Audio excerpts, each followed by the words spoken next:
Welcome to AION Powerhouse, the deep dive. Today, we are not talking about which model to build on. We are pulling apart a single number that quietly reprices every AI app being funded right now. 21%. That's the share of subscribers an AI app still has after a year. For a non-AI app, it's 31. Today, we argue that the install graph and the MRR chart every AI founder is staring at are hiding a durability collapse happening one cohort underneath the dashboard, and the math, not a headline, is what points to most of these apps being gone by 2027. Yeah, we really need to get straight into the bedrock data here today, because if you're an operator or you're allocating capital, you literally cannot afford to treat this as just, another industry anecdote. Absolutely not. I mean, the spine of this deep dive is RevenueCat's State of Subscription Apps 2026. And we should emphasize the scale of this data set. Right, it's massive. It is. It's not one VC's portfolio anecdote. It's 115,000 apps, $16 billion in tracked revenue, a billion plus transactions. I mean, it is the largest cross-app subscription data set that exists. Period. But before we drop the hammer on the exact percentages, we should probably set up the definitions, just so everyone is looking at this through the exact same lens. Good call. Let's define retention first. In plain terms, retention is simply the share of paying users you still have after a given window. Right. And we track that via a cohort, meaning that's one specific batch of users tracked over time so you can actually see the curve, not just a snapshot. Because a snapshot hides the bleeding. Exactly. And look, the headline from the cohort data is brutal once you line it up. Annual retention, so the share of subscribers you still have 12 months later, is 21.1% for AI apps. Wow. Versus 30.7% for non-AI apps. AI keeps roughly a third fewer of its annual subscribers. A third fewer. That's wild. Yeah. And monthly, it's 6.1% versus 9.5%. Yeah. And the AI app cancels about 30% faster at the median. So the bucket doesn't just fill slower, it literally drains faster. Okay, here's why that one single number matters more than literally any model release you've seen this year. Think about churn. Which is the rate at which paying users leave. Exactly. Churn is the single input that decides whether a subscription business compounds or just slowly bleeds out. For a decade, software was worth 10 to 20 times revenue, precisely because users stuck around. Right. Low churn meant every cohort you acquired just kept paying. Yes, and the business compounded on a base that didn't leave. But if you take annual retention and you crush it from 31% down to 21%, you have fundamentally broken the compounding math. Because you're just constantly frantically refilling the hole. Precisely. So the question for every founder listening to this right now is not, are my installs up? I mean, of course they're up. You're riding a hype wave, yeah. Right. The real question you have to ask is, am I building a habit people keep paying for, or am I just renting a tension outlet to re-rent next month at a higher price? Okay, wait, I need to push back on that a bit. Or at least I want to play devil's advocate for the founder who is looking at their dashboard right now. Sure, go for it. If I'm looking at my metrics in month 3, I'm probably popping champagne. I'm going to say, but our numbers are great. We monetize better than anyone in our category. And the crazy part is, they aren't lying. That's true. Right. On every acquisition and monetization metric, AI apps are winning. Let's look at LTV lifetime value, the total revenue you book from a payer over their lifespan. Let's hear it. The realized annual LTV is $30.16 for AI apps versus $21.37 for non-AI. So that's plus 41%. Yes, plus 41%. And free-to-paid conversion is 8.5% versus 5.5%. That's 52% better. They convert better, they monetize better, they earn 40% more per payer. So why shouldn't a founder trust those numbers? I mean, it looks incredible on a pitch deck, right? But that is the trap. Because it's a front-loaded illusion. Every single one of those numbers you just listed is a leading indicator. Ah, okay. It's the sugar rush a founder sees in month 1, that 21% retention gap. That is a lagging indicator. You only see it in month 12. Right, right. And here's the part nobody really says out loud. In the 2025 baseline, AI apps were roughly comparable to traditional apps on annual retention. Wait, really? Yes. The cliff is new. It only showed up once users actually had a full assessment cycle to look at their credit card statement and decide whether the magic was worth a recurring charge. So the durability cliff is completely invisible for the first 6 to 9 months. Exactly. Which is exactly the window in which you go out and raise on growth metrics. Okay, so the reframe here is huge. The install spike and that beautiful MRR chart you're staring at are not durability. They're a vanity spike. You are reading an acquisition signal that is bright and fast, and you are totally blind to a durability signal that is dim and slow. Spot on. And there's actually a really clear behavioral tell underneath it. Refund rates. Oh, yeah. The reefer data is fascinating. It runs higher for AI apps to 4.2% versus 3.5% at the median. Because people pay on the promise, and they ask for their money back on the disappointment. Yeah. Which forces us to look at the structural reality of what these apps actually are. Let's talk about the thin wrapper. Right, let's define that.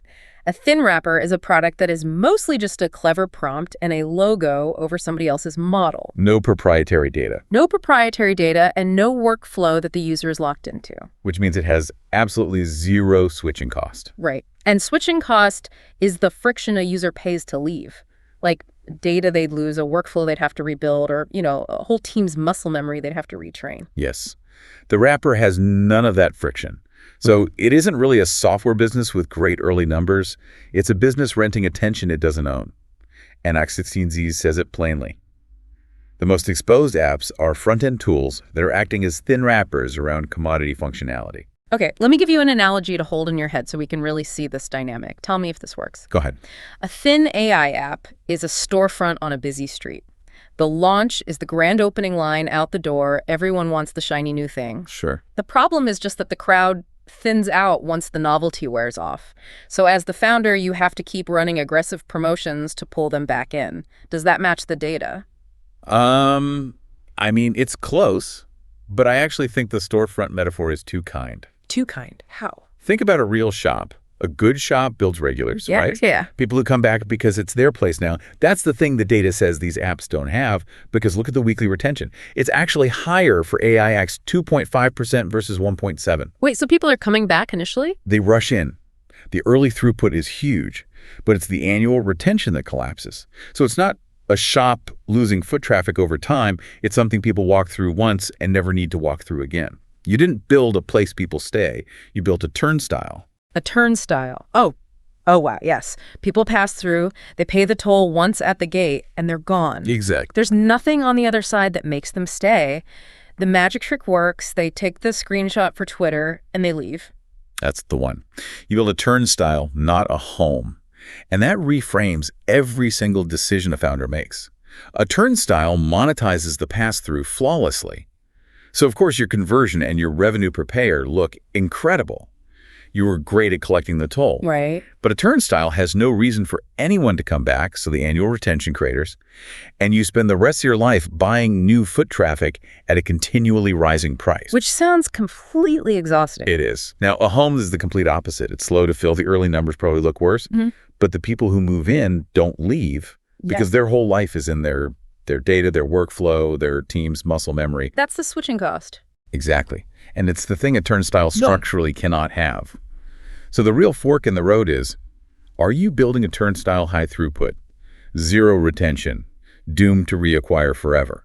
Or are you building a home where the unglamorous work of accumulating data and embedding into a workflow turns a one-time visit into a habit people would have to tear out their walls to quit? Let's give real examples. Cursor is a home. It's embedded deeply in the developer's workflow. It has repo-wide context. They have 64% of the Fortune 500 inside it. Yep. Sora, on the other hand, was a turnstile. 12 million downloads, massive hype, but day 30 retention was under 8%. Same era, same underlying models. Right. But one built a home and one built a turnstile. And if you're running a turnstile right now, we need to outline the structural reality of why it inevitably fails. Right. Let's aggressively list the 6 pillars of structural doom for thin AI wrappers. We're not going to soften this. Okay, pillar 1, structural churn. 21% annual retention versus 31% for non-AI is not a tuning problem at the margin. It's a hole in the floor. And it's a lagging indicator. It only shows up after the raise. The weekly up, annual down inversion is the absolute fingerprint of novelty. People try the trick, they don't form a loop. Exactly. Pillar 2, no switching cost. A chat box sitting over an API holds nothing. A user can't easily abandon. No accumulated data, no team workflow, no integrations to rip out. So retention is basically a coin flip every renewal. Yes, and the data says the coin is heavily weighted against you. Pillar 3, model commoditization. When the capability you sell is just a frontier model anyone can call, your differentiation evaporates the moment a cheaper or better model ships. And the proof of that is in the margins, right? Always. Thin wrappers run 25 to 35% gross margins. Real SaaS runs at 70+%. Margins for a thin layer compress toward 0 in 12 months with no proprietary data. No profit pool means no money to fund the retention fix. Wow. Okay. Pillar 4. The labs eat the wrappers. This isn't just theoretical platform risk. Look at ARR, annual recurring revenue. Jasper reportedly cut ARR guidance around 30%, and their valuation took a hit once the model it wrapped went free inside ChatGPT. Chegg is an even crazier example. Yeah, Chegg was worth $14.5 billion in 2021. Today, they plummeted to roughly $115 million market cap with a delisting notice, all because ChatGPT replaced their core utility. The vendor you resell is your most dangerous competitor. That's terrifying but true. Let's move to pillar 5, CAC inflation. CAC customer acquisition cost, what you pay to land one paying user. It is up an estimated 40 to 60% since 2023. And when you layer that on a leaking bucket, it's game over. Higher LTV only buys you a one-time CAC cushion. It's front-loaded. Inflating CAC and collapsing retention close the LTV to CAC gap from both ends. And finally, pillar 6, novelty decay. The thing that makes AI apps easy to acquire into the magic, the screenshot, is the same thing that makes them easy to abandon. Novelty is a depreciating asset. Cohorts decay to near zero without a habit loop. So when you stack all 6 of those pillars, you can see where the massive shutdown headline comes from. Right. Let's talk about that 70% number. And I want to say this honestly because the honest version is so much stronger. Nobody credible said 70% of AI apps will die by 2027 as a quoted, measured fact. And we are not going to put that quote in anyone's mouth. No, we're not. What we're saying is the math points directly to it. Let's build it from the floor. 21% annual retention is hard data. Wrapper margins compressing to 0 inside 12 months is verified analyst data. Yep. 2026 is already on pace to set a post-2001 record for B2B software shutdowns, dominated by AI wrappers without data moats. That's a current event, not a forecast. And around 40% of the 2024 AI startup cohort were already dead by early 2026. Exactly. So if you put a 21% retention curve on top of a zero margin cost structure and a record shutdown year, a large majority going to 0 within 12 months isn't a hot take, it's just arithmetic. It's just math. The bear case isn't AI is a bubble. It's that the model is not the moat, and a turnstile dressed as a home gets repriced to 0 the moment the novelty clears. So let's land 3 concrete, decision-relevant operator moves the founder listening to this can execute this week. Move 1. Build the moat into the product. Pick one of 3 things and commit. Right. Number 1 being workflow lock-in. Yes. Embed so deep the user would have to rebuild their day to leave, like Cursor did. Or proprietary data. Every session deepens a data set money can't buy. A 16 Ziz notes this is the only walled garden left. Or a genuine habit loop. Exactly. Find a daily use surface. Look at how Perplexity embedded into the browser and email to convert novelty into routine. Lock-in is engineered, not inherited. Cursor reached 64% of the Fortune 500 by living inside the workflow. Move 2. Measure cohort retention. Not just installs. I mean, literally put the annual cohort curve on the wall next to the MRR chart and run the company off the curve. Because MRR is vanity. MRR installs are leading vanity numbers. The cohort curve tells you in month 3 what month 12 will look like. If your weekly is high and your annual is collapsing, you have a turnstile. Find that out before you raise, not after. And move 3. Pick a category that survives. Defensibility comes from data and determinism, not the model. Choose vertical and proprietary over horizontal and generic. Deterministic and verifiable output code, payments, structured extraction, where correctness compounds trust that heavily beats generic chat. Anything a lab can ship as a feature is a turnstile. Pick the category before you choose the features. Look, I want to give the second order read here, the deeper point. The 21% isn't a death sentence for AI. It is a verdict on a strategy. It's a behavioral shift, not a law of physics, which makes it a to-do list for founders who are willing to actually do the unglamorous work. But here is the explicit invalidation. I'll say it plainly. If you cannot show a cohort curve that flattens, meaning annual retention, holding steady instead of sliding toward 0 inside 2 or 3 cohort cycles, the market is right about you. Yeah. You should stop pouring CAC into a turnstile and either rebuild it into a home or wind it down on your terms before the shutdown wave does it for you. The 70% that disappear by 2027 won't die because AI failed. They'll die because they optimized the number they could see and ignored the one they couldn't. It's brutal, but it's true. So the question isn't whether your AI is good, it's whether you build a turnstile or a home, and whether you're honest enough to read your own cohort curve and act on it before your next round, not after. That's today's AION Powerhouse Deep Dive. If you're pulling up your retention cohorts off the back of this, that's exactly the point. Come back tomorrow for the next one. That's your AION Founders Briefing. Stay informed every weekday. Subscribe now and download the AION app at aionpowerhouse.com.